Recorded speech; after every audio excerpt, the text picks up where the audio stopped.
কোল্টি বিধানসভার ৮টি পরীক্ষা কেন্দ্রে শুরু হলো উচ্চ মাধ্যমিক পরীক্ষা। পরীক্ষার্থীদের দেওয়া হলো শুভেচ্ছা।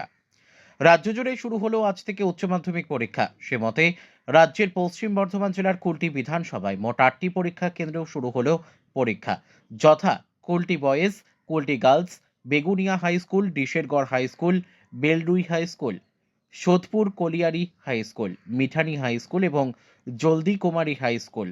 প্রায় ২১০০ জন ছাত্রছাত্রী আজ থেকে উচ্চ মাধ্যমিক পরীক্ষা দিচ্ছে। তার আগে স্কুল চত্বরে দেখা গেল তৃণমূল যুব এবং ছাত্র পরিষদের উদ্যোগে কলম এবং জলের বোতল দিয়ে পরীক্ষার্থীদের শুভেচ্ছা দেওয়া হলো।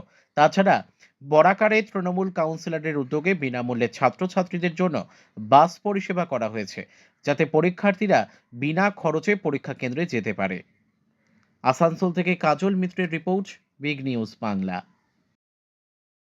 আজকে তো হায়ার সেকেন্ডারি এক্সাম, কি কর্মসূচি করা হলো?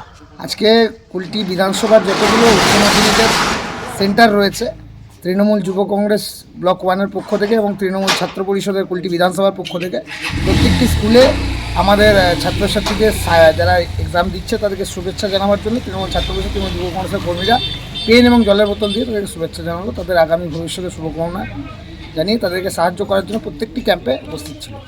দাদা, কালকে তো মাধ্যমিক এক্সামে লাস্ট এক্সাম ছিল, কি কি সন্দেশ দিতে চান ওর বাচ্চারা যারা এক্সাম দিয়েছে?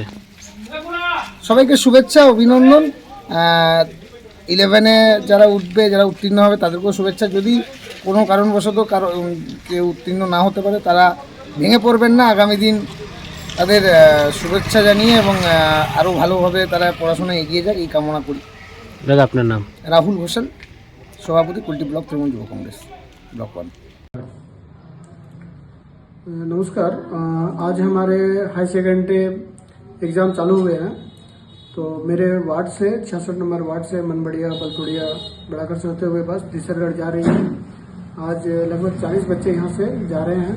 इसके लिए हम पेन, इन लोग का एडमिट कार्ड का कवर, पेंसिल, पानी का बोतल देके हम लोग यहाँ से बस छोड़े हैं। हम लोग का सारा बच्चा जिस तरह माध्यमिक एग्जाम दिए उसी तरह हम इसके लिए व्यवस्था की है, ताकि ये लोग पहला एग्जाम है आज अच्छा शांतिपूर्वक से अपना एग्जाम दे। और हम लोग का वार्ड से जितना भी बच्ची जा रही है इसमें से बहुत सारा ऐसा बच्ची है जो कि असमर्थ जाने के लिए उन लोग को हम आज से 2022 से हम इसे चालू किए हैं, ताकि वो लोग अपना सुविधा ले पाए। धन्यवाद।